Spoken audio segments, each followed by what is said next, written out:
Hi friends, welcome to my channel. நம்ம சேனலில் இன்றைக்கி கிறிஸ்மஸ் ஸ்பெஷலாக ப்ளம் கேக் தாங்க எப்படி செய்கிறதுன்னு பார்க்க போகிறோம்.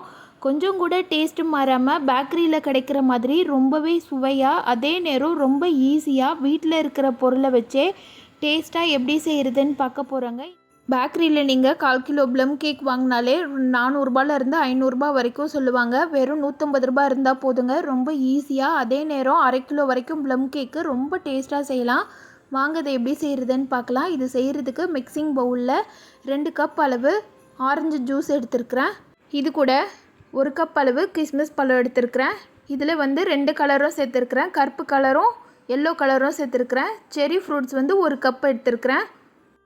டூட்டி ஃப்ரூட்டியும் எல்லா கலரும் கலந்தது 1 கப் எடுத்துருக்கிறேன். ஃப்ரூட்ஸ் எல்லாமே ஒரே கப்லேயே அளந்து எடுத்துக்கோங்க, கரெக்டாக இருக்கும். எந்த கப்பில் ஜூஸ் அளந்தீங்களோ அதே கப்லேயே ஃப்ரூட்ஸும் அளந்துக்கோங்க. இதெல்லாத்தையும் கிட்டத்தட்ட ஒரு மணி நேரத்துலேருந்து 1.5 மணி நேரம் வரைக்கும் நல்லா ஊற வச்சிடலாம். ஆரஞ்சு ஜூஸ்லேயே நல்லா ஊறி வரட்டும். ஒரு மூடி போட்டு மூடி வச்சிடலாம். இப்போ கேக் செய்கிறதுக்கு ஃபஸ்ட்டு ப்ராசஸர் ஒரு அடிகனமான பாத்திரத்தை லிட் போட்டு மூடி சிம்மில் ப்ரீ ஹீட் பண்ணிடலாம். ஒரு அகலமான பேனில் 1/2 கப் அளவு சர்க்கரை எடுத்துக்கோங்க. இதை தண்ணி எதுவுமே சேர்க்காமல் கேரமல் பண்ணி எடுத்துக்கலாம். சர்க்கரையை இந்த மாதிரி லோ ஃப்ளேமில் வச்சு கிண்ட அது நல்லா கரைஞ்சி வந்துடுங்க.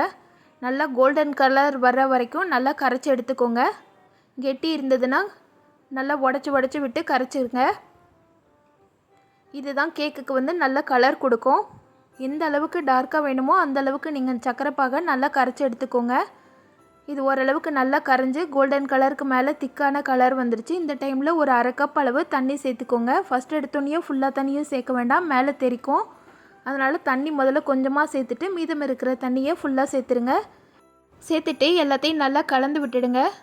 கலந்து விட்டோன்னே இது பார்த்திங்கன்னா நல்லா லிக்விட் கன்சிஸ்டன்சிக்கு வந்தோடனே அதை எடுத்து தனியாக வச்சிடலாம். இப்போ மிக்ஸி ஜாரில் 2 கப் அளவு சர்க்கரை எடுத்துருக்கிறேன். ஆல்ரெடி 1 கப் அளவு சர்க்கரையை பாகு காய்ச்சி எடுத்துட்டோம். மீதி 2 கப் அளவு சர்க்கரையை மிக்ஸி ஜாரில் சேர்த்துக்கலாம். இது கூட பெரிய சைஸ் பட்டை 2 துண்டு, 4 ஏலக்காய், 4 கிராம்பு போட்டு நல்லா பவுடர் பண்ணி எடுத்துக்கலாம். இது ப்ளம் கேக்குக்கு நல்ல ஃப்ளேவர் கொடுக்கும். இப்போ ஒரு மிக்சிங் பவுலில் 1 கப் அளவு மைதா எடுத்துருக்கிறேன். அது கூட 1/4 ஸ்பூன் அளவு நட்மக் சேர்த்துடலாம். அதாவது ஜாதிக்காயை பவுடர் பண்ணி வச்சுருக்கேன், அதை சேர்த்துக்கலாம். மிக்ஸி ஜாரில் அரைச்ச சர்க்கரையும் சேர்த்துட்டு சலிச்சிடலாம். திப்பியாக இருக்கிற வேஸ்ட்டை தனியாக எடுத்து வச்சுருங்க. இப்போ மாவு ரெடி ஆயிடுச்சு.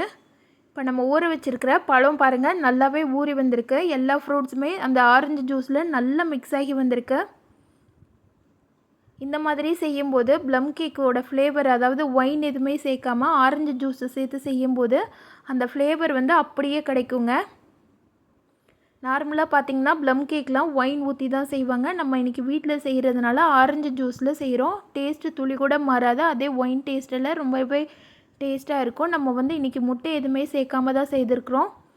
இதை அந்த மாவோடு சேர்த்துடலாம். இது கூட ரீஃபைண்ட் ஆயில் 1 கப் அளவு எடுத்துக்கோங்க.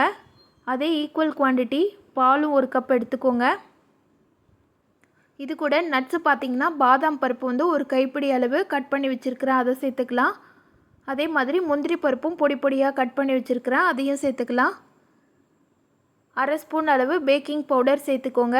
1/4 ஸ்பூன் அளவு பேக்கிங் சோடா சேர்த்துக்கோங்க.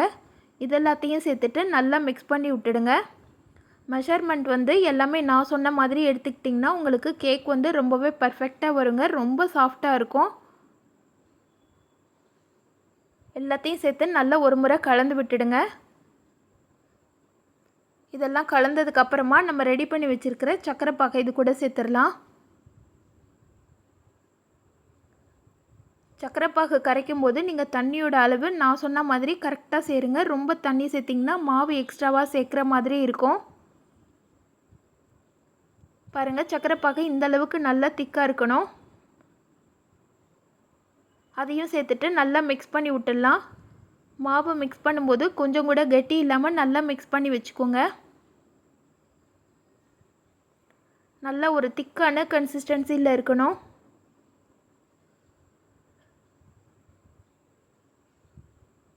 பாருங்கள், இந்த அளவுக்கு திக்காக இருந்தால் தான் கேக் நல்லா சாஃப்டாக வரும். ரெடி பண்ணி வச்சுருக்கிற மாவை இந்த மாதிரி கேக் பாத்திரத்தில் சேர்த்துக்கலாம். அதுக்கு அடியில் ஒரு பட்டர் ஷீட்டு போட்டிருக்கிறேன், அதை சேர்த்துட்டு மேலே கொஞ்சமாக ஆயில் தடவி விட்டுருங்க. எப்பயுமே ப்ளம் கேக் வந்து ரொம்பவே சாஃப்டாக வருங்க. அதனால் கொஞ்சமாக பட்டர் ஷீட் சேர்த்துக்கிட்டோன்னா பாத்திரத்தில் வந்து ஒட்டாமல் வரும். அதை லைட்டாக டேப் பண்ணி விட்டு நம்ம ப்ரீ ஹீட் பண்ணி வச்சுருக்கிற பாத்திரத்தில் வந்து அடியில் ஒரு ஸ்டாண்டு மாதிரி வச்சிடலாம். வச்சுட்டு அதுக்கு மேலே நம்ம ரெடி பண்ணி வச்சுருக்கிற மாவு வச்சிடலாம்.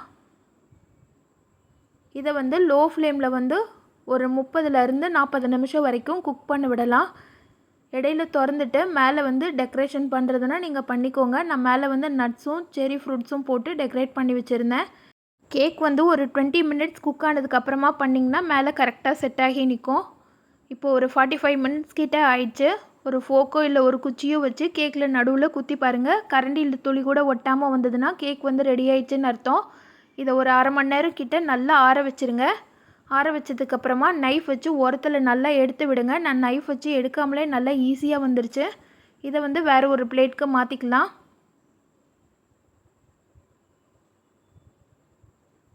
கேக் எடுக்கிறதுக்கு டஃப்பாக இருந்ததுன்னா மேலே லைட்டாக டேப் பண்ணுங்கள், ஈஸியாக வந்துடும்.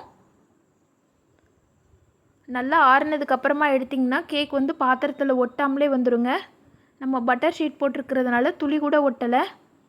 பாருங்கள், பட்டர் ஷீட் ரிமூவ் பண்ணிட்டேன். கேக் எவ்வளோ சூப்பராக வந்திருக்குன்னு.